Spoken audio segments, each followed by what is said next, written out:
사도신경으로 신앙 고백하심으로 4월 21일 새벽 예배를 하나님께 올려드리겠습니다. 전능하사 천지를 만드신 하나님 아버지를 내가 믿사오며 그 외아들 우리 주 예수 그리스도를 믿사오니 이는 성령으로 잉태하사 동정녀 마리아에게 나시고 본디오 빌라도에게 고난을 받으사 십자가에 못 박혀 죽으시고 장사한 지 사흘 만에 죽은 자 가운데서 다시 살아나시며 하늘에 오르사 전능하신 하나님 우편에 앉아 계시다가 죄로서 산자와 죽은 자를 심판하러 오시리라. 성령을 믿사오며 거룩한 공예와 성도가 서로 교통하는 것과 죄를 사하여 주시는 것과 몸이 다시 사는 것과 영원히 사는 것을 믿사옵나이다. 아멘. 찬송 75장 찬양하시겠습니다.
오늘 우리에게 주신 하나님의 말씀은 출애굽기 9장 13절에서 35절 말씀입니다. 출애굽기 9장 13절에서 35절 말씀입니다. 여호와께서 모세에게 이르시되 아침에 일찍 일어나 바로 앞에 서서 그에게 이르기를 히브리 사람의 하나님 여호와의 말씀에 내 백성을 보내라. 그들이 나를 섬길 것이니라. 내가 이번에는 모든 장을 너와 네 신하와 네 백성에게 내려 온 천하에 나와 같은 자가 없음을 네가 알게 하리라. 내가 손을 펴서 돌림병으로 너와 네 백성을 쳤더라면 네가 세상에서 끊어졌을 것이나 내가 너를 세웠음은 나의 능력을 네게 보이고 내 이름이 온 천하에 전파되게 하려 하였음이니라. 네가 여전히 내 백성 앞에 교만하여 그들을 보내지 아니하느냐. 내일 이맘때면 내가 무거운 우박을 내리리니 애굽 나라가 세워진 그날로부터 지금까지 그와 같은 일이 없었더라. 이제 사람을 보내어 네 가축과 네 들에 있는 것을 다 모으라. 사람이나 짐승이나 무릇 들에 있어서 집에 돌아오지 않는 것들에게는 우박이 그 위에 내리리니 그것들이 죽으리라 하셨다 하라. 바로의 신하 중에 여호와의 말씀을 두려워하는 자들은 그 종들과 가축을 집으로 피하여 들였으나 여호와의 말씀을 마음에 두지 아니하는 사람은 그의 종들과 가축을 들에 그대로 두었더라. 여호와께서 모세에게 이르시되 너는 하늘을 향하여 손을 들어 애굽 전국에 우박이 애굽 땅의 사람과 짐승과 밭의 모든 채소에 내리게 하라. 모세가 하늘을 향하여 지팡이를 들매 여호와께서 우레소리와 우박을 보내시고 불을 내려 땅에 달리게 하시니라. 여호와께서 우박을 애굽 땅에 내리심에 우박이 내림과 불덩이가 우박에 섞여 내림이 힘이 맹렬하니 나라가 생긴 그때로부터 애굽 온 땅에는 그와 같은 일이 없었더라. 우박이 애굽 온 땅에서 사람과 짐승을 막론하고 밭에 있는 모든 것을 쳤으며 우박이 또 밭의 모든 채소를 치고 들의 모든 나무를 꺾었을 때 이스라엘 자손들이 있는 그곳 고센 땅에는 우박이 없었더라. 바로가 사람을 보내어 모세와 아론을 불러 그들에게 이르되 이번은 내가 범죄하였노라. 여호와는 의로우시고 나와 나의 백성은 악하도다. 여호와께 구하여 이 우레소리와 우박을 그만 그치게 하라. 내가 너희를 보내리니 너희가 다시는 머물지 아니하리라. 내가 성에서 나가서 곧 내 손을 여호와를 향하여 펴리니 그리하면 우레소리가 그치고 우박이 다시 있지 아니할지라. 세상이 여호와께 속한 줄을 왕이 알리이다. 그러나 왕과 왕의 신하들이 여호와 하나님을 아직도 두려워하지 아니할 줄을 내가 아나이다. 그때에 보리는 이삭이 나왔고 삼은 꽃이 피었으므로 삼과 보리가 상하였으나 그러나 밀과 쌀보리는 자라지 아니한 고로 상하지 아니하였더라. 모세가 바로를 떠나 성에서 나가 여호와를 향하여 손을 펴 우레소리와 우박이 그치고 비가 땅에 내리지 아니하니라. 바로가 비와 우박과 우레소리가 그친 것을 보고 다시 범죄하여 마음을 완악하게 하니 그와 그의 신하가 꼭 같더라. 바로의 마음이 완악하여 이스라엘 자손을 내보내지 아니하였으니 여호와께서 모세에게 말씀하심과 같더라. 우박의 재앙이라는 제목으로 오늘 같이 함께 말씀 살펴보도록 하겠습니다. 오늘 본문은 10가지 재앙 중에 7번째 재앙을 기록하고 있습니다. 7번째 재앙은 우박 재앙입니다. 만약에 하나님께서 손을 펴서 돌림병으로 바로를 죽이고자 하시는 마음을 가지고 계셨다면 그는 이미 이 세상 사람이 아니었을 것입니다. 그렇다면 하나님께서 그를 바로 죽이시지 않으시고 살려두시면서 우박의 재앙을 내리는 이유가 무엇이었을까요? 그 이유는 놀랍게도 16절에 직접 설명하십니다. 내가 너를 세웠음은 나의 능력을 내게 보이고 내 이름이 온 천하에 전파되게 하려 하였음이니라. 아멘. 사도 바울은 이 말씀을 인용하여 로마서 9장 17절에 이렇게 말합니다. 성경이 바로에게 이르되 내가 이 일을 위하여 너를 세웠으니 곧 너로 말미암아 내 능력을 보이고 내 이름이 온 땅에 전파되게 하려 함이라 하셨으니. 바울은 10가지 재앙을 통하여서 하나님의 절대 주권을 목격할 수 있다고 주장합니다. 이 모든 재앙을 통해 애국 사람들이 믿고 있었던 신들을 심판하시고 그 신들이 가짜임을 창조주 하나님께서 이 모든 세상을 주관하고 계심을 나타내 보여주고 계시는 사실을 바울은 설명해 주고 있습니다. 우박의 재앙은 이스라엘 백성들이 거주했던 고센 지방에는 내리지 않았습니다. 이 모습을 통해서 하나님께서는 그의 백성들을 구별하여 은혜를 베풀어 주시는 것을 알 수가 있습니다. 그런데 더 놀라운 사실은 하나님의 말씀으로 애국 사람들에게도 피할 길을 주셨다는 것입니다. 하나님께서는 지속적으로 바로에게 재앙이 임할 것이라는 선전포고와 함께 그가 하나님의 말씀을 지킨다면 피할 길도 주시는 그런 2가지 제한사항이 나오고 있는 것입니다. 7번째 재앙의 특징에 하나님께서 시간을 정해서 짐승들이 집으로 피할 수만 있다면 그들은 살 것이다. 사람이건 육축이건 식물이건 할 것 없이 우박을 피할 수 있는 길을 주신 것입니다.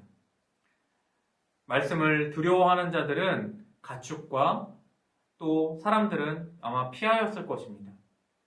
그러나 하나님을 두려워하지 않고 그 말씀을 무시하였던 자들은 20절과 21절의 말씀을 통하여서 그들이 죽임을 당하거나 가축을 잃어버리게 되어지는 재앙을 맞이하는 것을 보게 되어집니다. 이제 막 이삭이 나고 꽃이 피는 식물들도 재앙으로 인하여서 잃어버리게 되었지만 하나님께서는 그 재앙 가운데서도 쌀보리와 보리를 지키시는 것을 보게 되어집니다. 하나님께서 심판 가운데 주시는 은혜가 있는 것입니다. 하나님의 말씀을 지킨 자들에게는 이스라엘 백성이건 애굽의 사람들이건 상관없이 은혜를 베풀어 주시고 또 그런 다 소멸하는 재앙 가운데 하나님께서 다음 식물이 자랄 것들을 남겨두심으로 인해서 애국 사람들에게도 은혜를 주신 것을 보게 되어집니다. 하늘에서 쏟아지는 이 우박은 하늘의 통치권이 하나님께 있음을 가르쳐주고 있습니다. 애굽의 신들 중에 하늘의 여신 누트가 아닌 하나님이 이 온 우주 만물의 주관자 되심, 그리고 산들과 초목과 곡식을 초토화시킴으로 인하여서 곡식의 신인 세트를 하나님께서 무능화시키는 그러한 결과를 낳도록 하나님은 재앙을 내리셨습니다. 하나님께서 이스라엘 백성과 또 애굽 사람들에게 말씀하여 주십니다. 바로 왕에게 그 전한 말씀이 바로의 신하들은 두려워하여 피한 사람들도 있고 피하지 않은 사람들도 있었습니다. 언학자들은 이렇게 얘기합니다. 바울이 이것을 조서를 내려서 온 전국에 퍼뜨리지 않았을 것이다 라고 이야기합니다. 그러면 그 피해는 고스란히 전국에 있는 애국 백성의 몫이었습니다. 하지만 하나님께서 이 우박의 제약을 통하여서 애굽의 백성들을 구원하시고자 하는 그런 구원의 길도 제시한 것을 우리는 잊지 말아야 됩니다. 하나님의 구원 계획은 이스라엘 백성이기 때문에 구원받고 이방인이기 때문에 구원받지 못하는 것이 아니었습니다. 하나님의 말씀을 지키는 자가 구원받고 하나님의 말씀을 지키지 않는 자가 재앙을 받는 그러한 오늘의 말씀에 우리가 귀를 기울여야 할 것입니다. 고센 지방에 있었던 자들은 우박이 없었습니다. 그러나 고센 지방에서 조금이라도 벗어난 자들은 애굽 땅에 내려지는 우박을 맞이하게 되었습니다. 풍요로움을 빼앗기고 가축을 잃어버리고 사람은 심지어 생명을 빼앗길 수도 있는 상황이었습니다. 하나님께서 말씀하셨던 말씀의 범주를 벗어난다거나 들이 아닌 집으로 들어가지 않는 그런 사람들에게 멸망이 이르는 것 같이 우리가 말씀을 벗어난다거나 하나님의 말씀을 순종치 않을 때 오는 재앙에 우리가 주의해야 될 것입니다. 오늘 말씀을 통하여서 우리에게 주시는 깨달음이 있을 것입니다. 내가 하나님의 말씀을 지키기로 했던 약속과 서원하였던 것, 특별히 지금 4월이 지나가고 있습니다. 올 한 해 하나님께 기도하며 하나님의 말씀을 붙들고 나가셨던 것 중에 생각나던 그런 말씀이 있다면 내가 그것을 지켜가고 있는지 또 지키기 위하여 노력하고 있는지 되돌아보길 원합니다. 주님께서는 말씀을 지키는 자들에게 은혜를 베풀어 주시는 하나님이십니다. 우리 같이 함께 기도할 때 내가 말씀을 따라 살게 해달라고 기도하길 원합니다. 또한 그 말씀으로 인하여서 하나님께서 주시는 은혜를 경험하며 살아계신 하나님을 체험하는 삶이 되길 축복드립니다. 우리 또한 교회를 같이 함께 위해서 기도할 때 하나님의 사랑과 그 은혜로 하나 될 수 있는 교회 되게 해달라고 기도하길 원합니다. 두 번째로는 담임 목사님과 우리 모든 교육자들이 성령 충만함으로 주신 사명 잘 감당해 나갈 수 있도록 기도해 주시기 바랍니다. 세 번째로는 우리 교회에 속한 모든 어린아이들, 우리 아기들 건강하게 하나님께서 지켜보아 주시고 어려서부터 하나님의 말씀을 믿음으로 믿는 사람들로 성장되어질 수 있도록 기도해 주시기 바랍니다. 네 번째는 연약한 성도들을 붙들어 주셔서 주님의 은혜로 영육이 강건케 되어지도록 기도해 주시기 바랍니다. 마지막으로 주님이 주시는 힘과 지혜로 온 성도님들이 맡겨진 사명 잘 감당해 나갈 수 있도록 기도하고 오늘 새벽 기도를 마치도록 하겠습니다. 기도하시겠습니다.